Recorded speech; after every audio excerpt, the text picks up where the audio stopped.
Police પ્રશાસન પર પણ વિશ્વાસ આવ્યો નથી, કેમ કે આંદોલનકારીઓ ઉપર સતત ને સતત દમન દર્શાવવામાં આવી રહ્યું છે. ગ્રે કલર જેવો શર્ટ પહેરીને કોઈ પોલીસ અધિકારી કે કોઈ કોન્સ્ટેબલ હશે તો એક વૃદ્ધ આદમીને અને એક જુવાન છોકરાને કાયદેસર ધક્કા મારે છે અને કોઈ ડોન હોય એ રીતે બૂમો પાડે કે શું કરી લઈશ, આમ તેમ એમ કહીને ધક્કા મારીને પોલીસની બસમાં બેસાડે છે. નાયબ મુખ્યમંત્રીએ પોલીસ પ્રશાસનને શું છૂટ આપી રાખી છે કે આંદોલનકારીઓને પણ મારવાના? નમસ્કાર દર્શક મિત્રો, સ્વાગત છે આપનું ક્રાંતિ માર્ગમાં ને તમને સ્ક્રીન પર દેખાતા હશે દલિત સમાજના આગેવાન એવા રાહુલભાઈ પરમારજી. રાહુલભાઈ, સ્વાગત છે આપનું ક્રાંતિ માર્ગમાં. નમસ્કાર જયભીમ.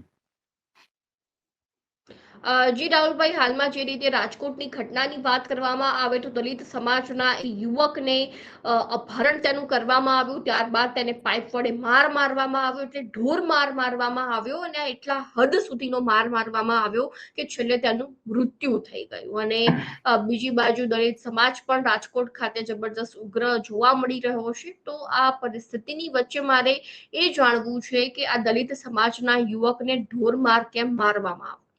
શું હતી સમગ્ર ઘટના? રાજકોટમાં ગઈકાલે રાત્રે બહુ જ મોટું ચક્કાજામ આંબેડકર ચોક ઉપર થયું છે તેવા વિડીયો વાયરલ થયા.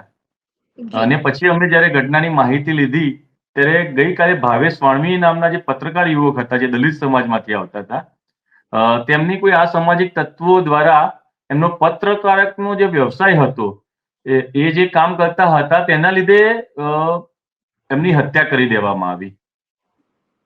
અને આ આખો મામલો જ્યારે દલિત સમાજના આગેવાનોને ખબર પડી કે આપણા જે સામાજિક મુવમેન્ટના આગેવાન છે ભાવેશ વાણવી અને જે પત્રકાર છે તેમની હત્યા કરી દેવામાં આવી છે, તો આખો રાજકોટનો અને સૌરાષ્ટ્રનો દલિત સમાજ રાજકોટ સિવિલ હોસ્પિટલ પહોંચી ગયો.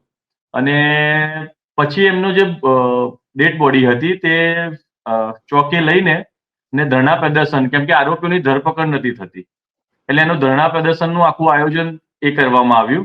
અને એના વચ્ચે ખબર નહીં કે જ્યારે દલિત સમાજના યુવકની હત્યા થઈ છે, એક પત્રકારની હત્યા થઈ છે, અને આ હત્યાના મામલામાં પણ પોલીસ પ્રશાસન જાણે દલિત આંદોલનકારીઓ કોઈ મોટું ક્રાઇમ કરી દીધું હોય, કોઈ મોટો ગુનો કરી દીધો હોય એ રીતે ડીસીપી જગદીશ બાંગરવા છે એમના આદેશ પ્રમાણે લાઠીચાર્જ કરવામાં આવ્યો. રાજકોટના દલિત આગેવાન છે ડીડી સોલંકી, એમની ઉપર બી લાઠીચાર્જ કરવામાં આવ્યો, ધક્કાધુક્કી કરવામાં આવી, બીજા આગેવાનો ઉપર પણ ધક્કાધુક્કી કરવામાં આવી, મારવામાં આવ્યા, એવા વિડીયો પણ વાયરલ થયા. જે યુવકની હત્યા થઈ છે તેમના આરોપીઓને ધરપકડ કરીને એમનું સરઘસ કાઢવાના બદલે દલિત આંદોલનકારીઓ જે છે તે તેમની માંગણીઓ હતી એ માંગણીઓ લઈને રસ્તા ઉપર આવ્યા હતા, તેમના ઉપર પોલીસ દ્વારા દમન કરવામાં આવ્યું. એટલે હવે તો પોલીસ પ્રશાસન પર પણ વિશ્વાસ આવ્યો નથી, કેમ કે આંદોલનકારીઓ ઉપર સતત ને સતત દમન દર્શાવવામાં આવી રહ્યું છે, આંદોલનકારીઓ ઉપર દમન કરવામાં આવી રહ્યા છે. હર્ષ સંઘવી જે કહે છે કે કોઈ પણ ચમરબંધી હશે એને છોડવામાં નહીં આવે, તો કાલે તમે ઘણા વિડીયો સોશિયલ મીડિયાના માધ્યમથી તમે જોશો તો પોલીસ પ્રશાસનના માણસો જ જ્યારે કોઈ લુખ્ખા તત્વો હોય એ રીતે દાદાગીરી કરીને આંદોલનકારીઓને મારતા નજરે પડ્યા હતા. એટલે આખી ઘટના આ છે. અને ભાવેશ વાણવીની હત્યા થઈ અને હત્યાના માટે જે આરોપીઓ હતા તેમને પકડવા માટે જ આખું આંદોલન હતું. પોલીસ પ્રશાસને પાછળથી કીધું કે આરોપીઓને પકડ્યા છે, પણ સમાજની જે માંગણી હતી, સમાજની માંગણી પૂરી ના થાય ત્યાં સુધી એ લોકો ત્યાં બેઠા હતા. અને બેસવાના કારણે પોલીસ પ્રશાસનને શું ઉપરથી પ્રેશર આવ્યું કે એમને લાઠીચાર્જ કરવો પડ્યો અને ગંભીર રીતે આંદોલનકારીઓને મારવા પડ્યા. તમને નવાઈની વાત એ લાગશે કે આજે મને જાણવા મળ્યું છે કે ડીડી સોલંકી અને બીજા 20-22 મિત્રો પર રાયોટિંગની ખોટી ફરિયાદ દાખલ કરવામાં આવી છે. જેમણે ગુનો કર્યો છે એમને પકડવાના હતા કે પકડી લીધા હશે એ બધી પાછળનો વિષય થઈ ગયો, પણ જે આંદોલનકારીઓ હતા એમની ઉપર પણ અત્યારે રાયોટિંગના ગુના નાખીને ફરિયાદ કરીને પોલીસ પ્રશાસન દલિત આંદોલનને કોઈ ને કોઈ જગ્યાએ આવી રીતે દબાવવા માંગે છે. જી રાહુલભાઈ, મારો પ્રશ્ન એ છે કે એવી કઈ વાત હતી, એવું કયું કારણ હતું જેના કારણે જે છે તે તમારા દ્વારા જે ભાવેશભાઈની જે હત્યા તમે જે વાત કરી છે કે ભાવેશભાઈની હત્યા કરવામાં આવી, તો એના પાછળનું સૌથી મોટું કારણ શું હતું કે છેક હત્યા સુધી વાત પહોંચી ગઈ? મને મળતી માહિતી મુજબ એવી વાત છે કે ભાવેશ વાણવી એ પત્રકાર હતા, એટલે અવારનવાર એમના પત્રકારનો જે વ્યવસાય હતો તેના વિડીયો ને એ બધું સોશિયલ મીડિયામાં એ બનાવીને વાયરલ કરતા હતા. કોઈ પણ ખરાબ ઘટના હોય કે કોઈ સારી ઘટના હોય કે કોઈ બાબતે અત્યાચાર થતા હોય તેની પણ ઘટના, ટ્રાફિક રૂલ્સની પણ ઘટનાઓ હોય, એ બધી જ એમની રીલ્સ કે વિડીયો ને બધું વાયરલ થતું હતું. અને વાયરલ થવાના કારણે કોઈને કોઈ બાબતમાં આ આરોપીઓની જોડે કોઈ પણ રીતે કોઈ ઘટના બની હશે અને ઘટનાના સંદર્ભમાં ભાવેશ વાણીની હત્યા કરવામાં આવી છે.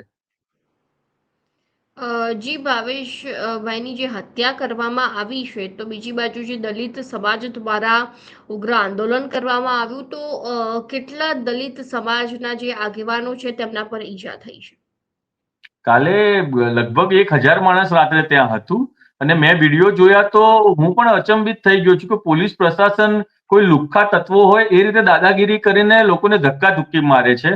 એક તમે વિડીયો તમારી પાસે થોડા સમયમાં આવશે કદાચ, કે ના આવે તો હું તમને મોકલી આપીશ તમારા ચેનલના માધ્યમથી, જે પણ નંબર હશે એમાં તમે સ્પષ્ટપણે જોઈ શકશો કે ગ્રે કલર જેવો શર્ટ પહેરીને કોઈ પોલીસ અધિકારી કે કોઈ કોન્સ્ટેબલ હશે તો એક વૃદ્ધ આદમીને અને એક જુવાન છોકરાને કાયદેસર ધક્કા મારે છે અને કોઈ ડોન હોય એ રીતે બૂમો પાડે કે શું કરી લઈશ, આમ તેમ એમ કહીને ધક્કા મારીને પોલીસની બસમાં બેસાડે છે.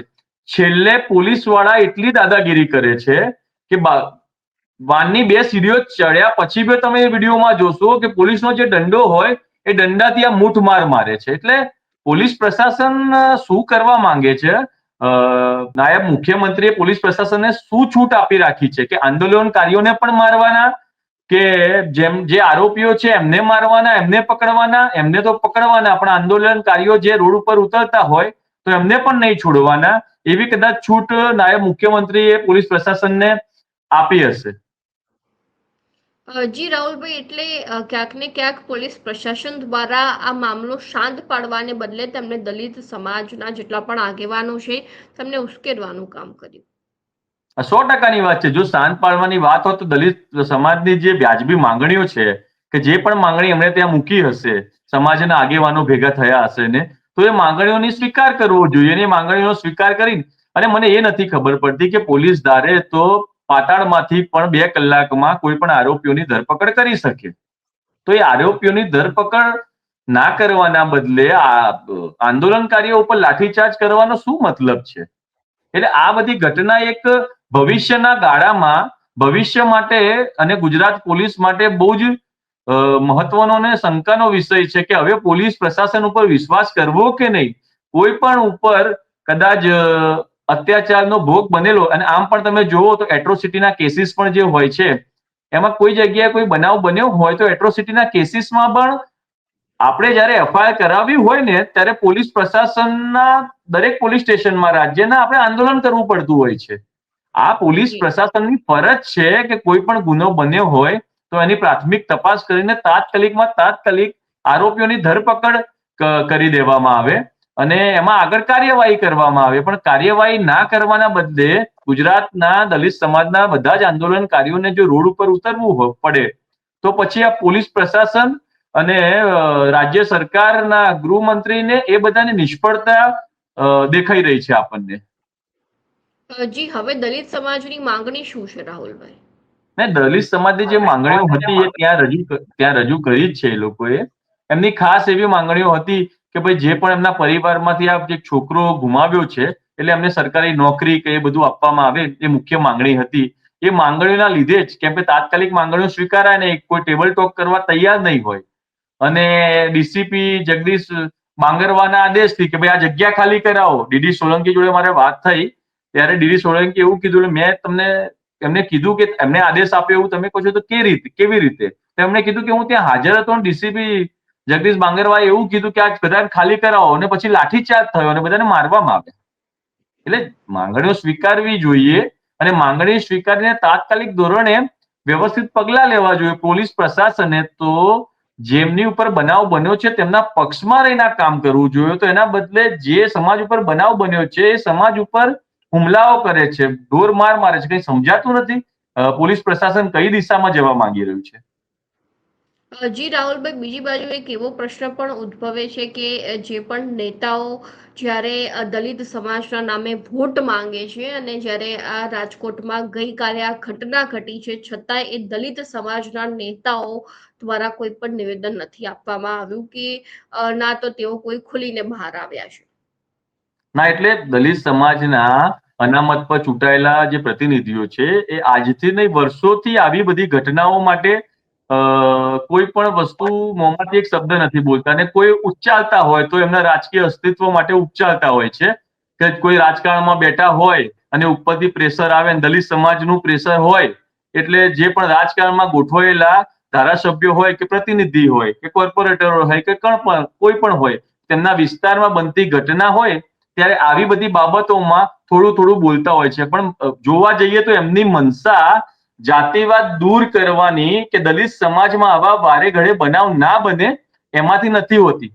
સામાજિક આંદોલનની જે વાત છે એમાં અમારા જેવા આગેવાન, ધારો કે હું દલિત પેન્થરનો પ્રમુખ છું, અધ્યક્ષ છું ગુજરાતનો, તો મારી પહેલી જે ઈચ્છા હોય કે ગુજરાતમાંથી જાતિવાદ દૂર થાય, જાતિવાદના કારણે કોઈ પણ અત્યાચારનો ભોગ ના બને, અમે લોકો કોઈ મોટા પ્લેટફોર્મ ઉપર ના દેખાઈએ એ ચાલે, પણ અત્યાચારો બંધ થવા જોઈએ, અત્યાચારો અટકવા જોઈએ, એ અમારું સૌથી પહેલો પ્રશ્ન હોય છે. પણ જ્યારે રાજકીય આગેવાનોની વાત કરો ત્યારે આવા અત્યાચારો બનતા રહે છે તો રાજકીય આગેવાનોને પણ મજા આવતી હોય છે. રાજકીય આગેવાનો એમના મીડિયા બાઇટ્સ ને આના કારણે દલિત સમાજમાં જ્યારે અત્યાચારો બનતા હોય છે એમને હાઇલાઇટ્સ થવાના કારણે કશું જ એમને બોલવા જેટલું બોલે છે ને પછી એ વાત 2-3 દિવસ પછી ઠંડી થઈ જાય છે. વાત પૂરી, ધેટ્સ ઇટ. આજ એમનો એજન્ડા વર્ષોથી ચાલતો આવ્યો છે. કદાચ અત્યારે કોઈ બનેલા ધારાસભ્ય હોય કે આજથી 20 વર્ષ પહેલા કોઈ બનેલા ધારાસભ્ય હોય, એમના માઇન્ડમાં એક આ જ વસ્તુ છે કે કોઈ પણ આંદોલન થાય તો જવાનું, હુલ્લો કરવાનો, બાઇટ આપવાની અને એ બધું તાત્કાલિક 2-4 દિવસમાં એ બધું ઠાળે પડી જાય એટલે પોતપોતાના રસ્તે. પણ દલિત આંદોલનના રૂહે આવી ઘટનાઓ વારંવાર ના બને એના માટે કોઈ જ પ્રયત્ન નથી થતા. ગુજરાતના કોઈ પણ એવા ગામડામાં આભડછેટ નથી એવું નથી. ગુજરાતના બધા જ ગામડાઓમાં દલિત સમાજ ઉપર આભડછેટનો સામનો કરવો પડે છે. એના લીધે જ આ બધા અત્યાચારો થાય છે. તો આભડછેટ મિટાવવા માટે તમે ગૃહમાં છો તો ગૃહમાં તમે શું કરી શકશો એ પણ કરવા કોઈ તૈયાર નથી. જી જી રાહુલભાઈ, ધન્યવાદ આપનો માહિતી આપવા બદલ. Thank you. જય ભીમ.